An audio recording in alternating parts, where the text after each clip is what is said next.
නාරිසින් වේල්කම් කියලා පිළිගන්න ම YouTube channel එකට ගොඩ කාලෙකට පස්සේ. හරිද? ඉතින් මේකෙන් මං හිතන්නේ මාස දෙකකට ඉඳගෙන මොකද හේතුව තමයි ටර්ම් ටෙස්ට් තිබ්බා.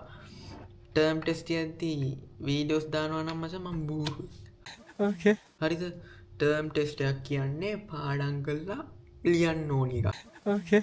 හරිද? එහෙම නැතුව මේ YouTube කර කර ඉඳලා ඒක ලියන්න බෑ. YouTube කර කර ඉඳලා ඒක ලියන්න ගියාම ලියවෙන්නේ YouTube එකේ දේවල්. හරිද?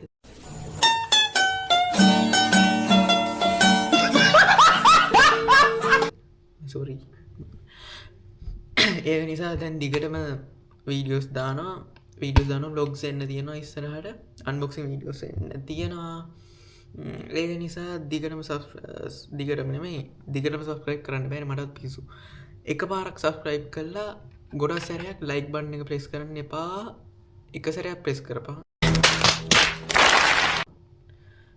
වීඩියෝස් වලට ලයික් කරන්න, කමෙන්ට් කරන්න, ෂෙයා කරන්න අමතක කරන්න එපා. හරිද? ඒත් එක්කම කියන්න තියෙනවා ඉස්සරහට පොඩි හොල්මන් එකක් එනවා.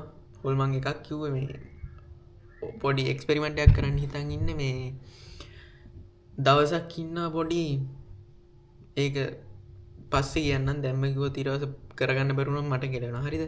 හරි. ඔන්න ඔය ටික තමයි වෙන්න තියෙන්නේ. එහෙනම් අනිවාර්යෙන් subscribe කරන්න, share කරන්න, bell icon එක click කරන්න, like කරන්න. හරි එහෙනම් ඊළඟ වීඩියෝෙන් හම්බෙමු.